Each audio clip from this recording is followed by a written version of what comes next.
자, 어제 윤상현이 그런 이야기를 했지 않습니까? 한 20명이 나가서 신당을 만들어서 한덕수를 기호 3번으로 세우자. 네. 그래서 선거전을 가서 나중에 3번이 이제 2번을 드랍시키고 3번으로 올라가자 이야기를 했잖아요. 근데 이게 안 되는 이유가 신당을 창당하려면 5일 선거 5일 전에 신문 공고를 해야 된답니다. 선거법에. 네. 근데 이미 시한이 지나갔기 때문에 안 된대요. 그렇죠. 근데 알고 봤더니요. 친윤들이 그 전에 신당을 창당하고 그다음에 이 신당 창당이 어려울 경우에 기존에 있는 정당을 M&A 해서 한 20명의 친윤들이 탈당을 해서 만약 한동훈이 후보가 되면 신당 창당을 해서 한덕수로 3번을 만들겠다. 이 계획을 세웠었다. 네. 그리고 실제 몇몇 정당과는 접촉을 했었다. 이런 사실이 나왔습니다. 그렇죠. 이거는 이제 저기예요. 한동훈이 만약에 당 후보가 됐을 때 짜놓은 계획이에요. 저거는. 예. 그러니까 한동훈이 딱 되면은요. 이미 한동훈이 되는 순간 한덕수는 명함 못 내밉니다. 저도 뭐 방송 나가서 수차례 얘기했지만 한동훈이 되는 순간 한덕수가 나올 수 없어요. 무슨 명분과 논리를 가지고 뭐 하자. 김문수니까 그게 가능한 거예요. 네.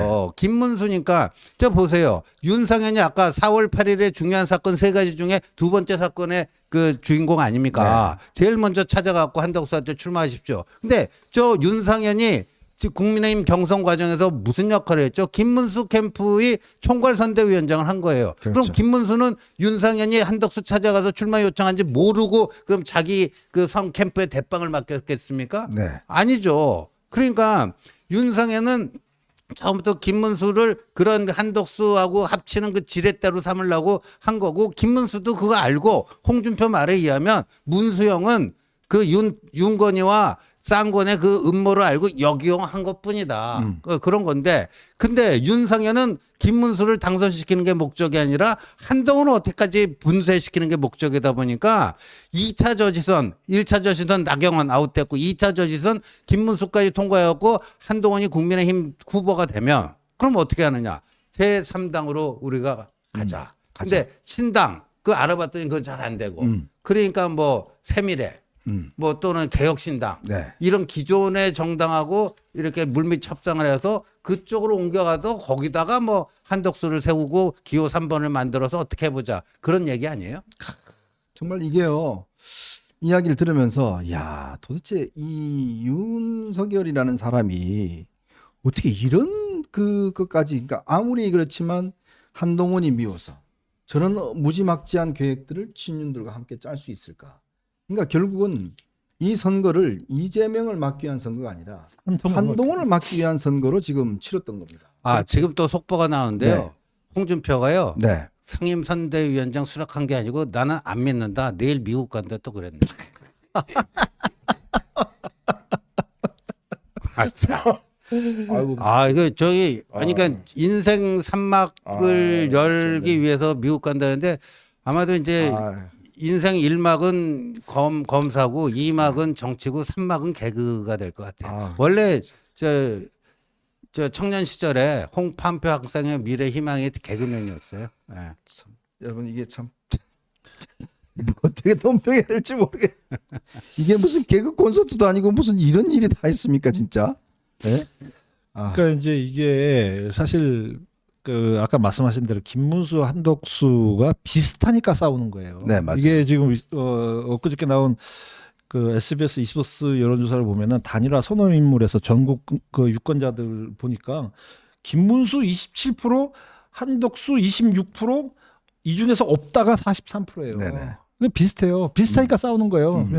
근데 원래 한쪽으로 기울어지면 단일화 뭐 이거는 뭐 할 필요도 한쪽이 그냥 쭈그러지게 돼 있지 않습니까? 그렇죠. 근데 이게 만약에 경선 효과가 있었으면 경선 효과가 그 컨벤션 효과가 있었으면은 이게 김문수나 뭐 예를 들어서 그 한동훈 대표가 후보가 됐을 때 이쪽으로 쫙 몰리게 됐더만 한동훈 대표가 만약에 후보가 됐으면 쫙 몰리게 돼 있어요. 맞아요. 그 경선 효과. 근데 경선 효과를 제가 지난주에도 얘기했지만 컨벤션 효과 미리부터 다 이거 박살냈기 때문에 박살냈죠.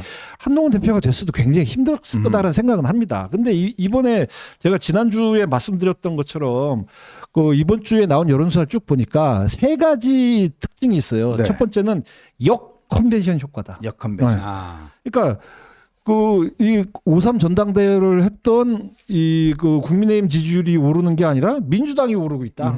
이게 그 갤럽 조사를 어저께 서울경제랑 한 조사를 보니까 그 열흘 전에는 민주당 42%, 그 국민의힘 34%, 8% 포인트 차이였는데 어저께 나온 조사는 민주당 46%, 국민의힘 34%, 12% 포인트 차이로 벌어졌어요.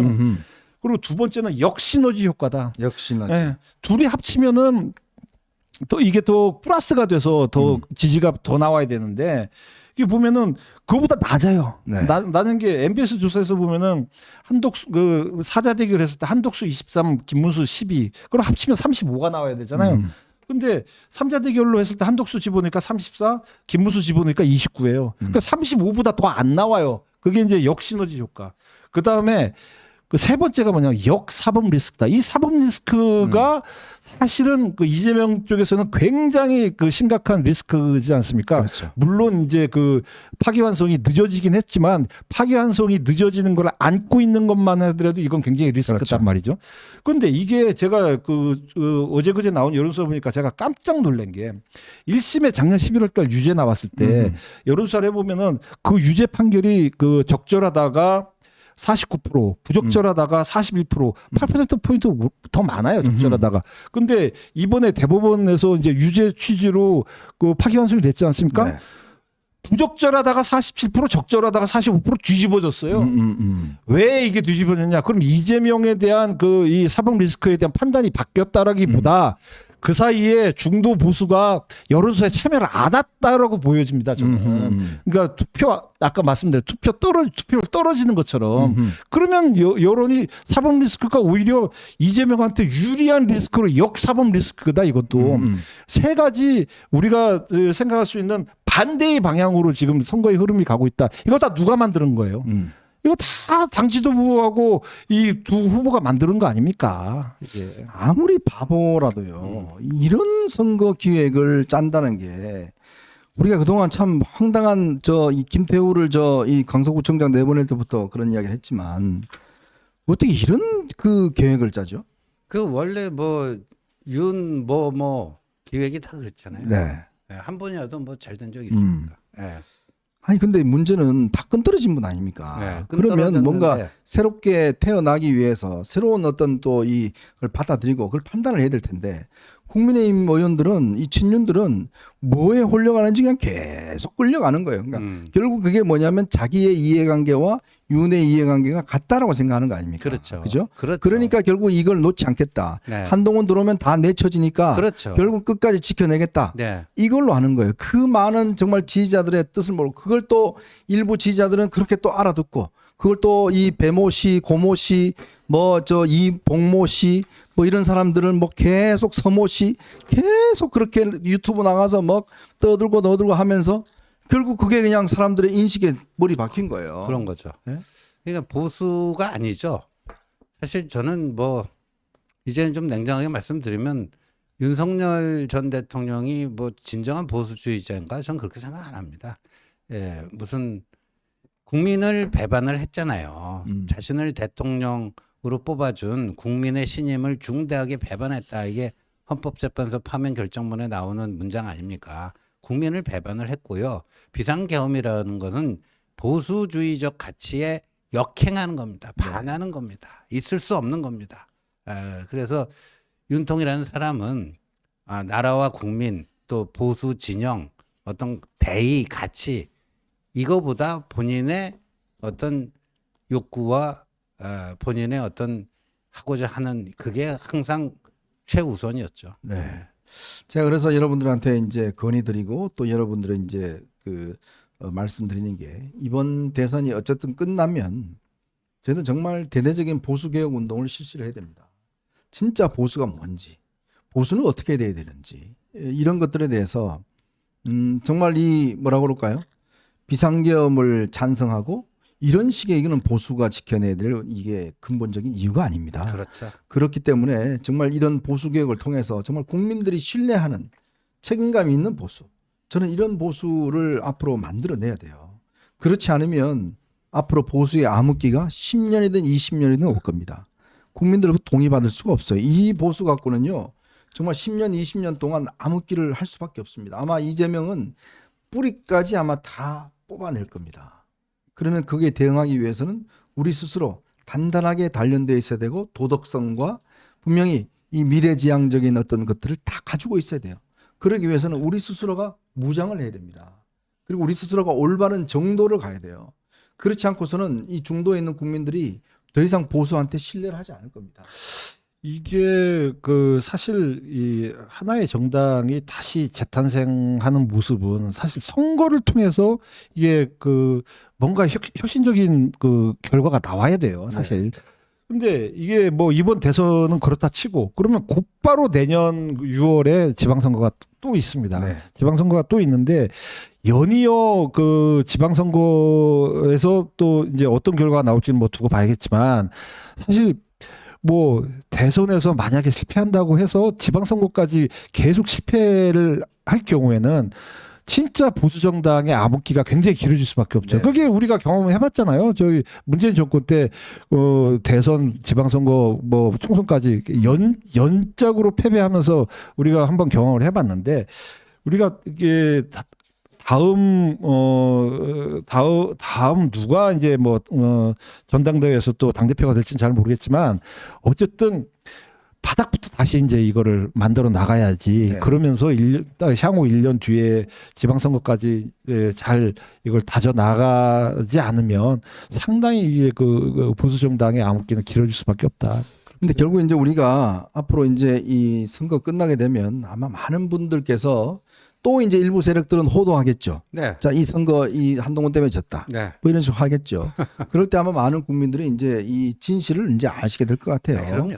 네. 그러면 우리가 정확히 그 부분을 짚어내고 정말 이제는 보수가 개혁되지 않으면 안 된다라는 것들. 네. 그리고 저 정말 이 보수의 독버섯 같은 사람들을 좀 제거를 해야 돼요. 네. 무책임한 저런 사람들을 제거를 해야 되고 새로운 어떤 보수의 바람을 일으켜야지 내년 있을 지방선거에서 그나마 제가 볼 때는 그럼요. 우리가 승리할 수 있다고 봅니다. 그래서 지난번에도 말씀드렸지만 그 한동훈 후보에게 표를 준 43.5%의 당원과 지지자분들 이분들이 보수 혁신, 보수 부활의 시감자를 남겨주셨다고 보고요. 네.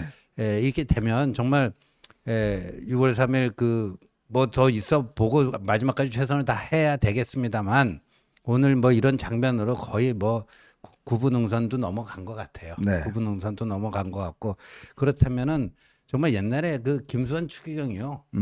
스스로 저는 보수입니다 했던 김수환 추기경의 말년에 그 캠페인 주도했던 게 뭐죠? 내 탓이요 운동. 네. 내 탓이 운동해야죠. 보수의 내 탓이요 운동을 해야 됩니다.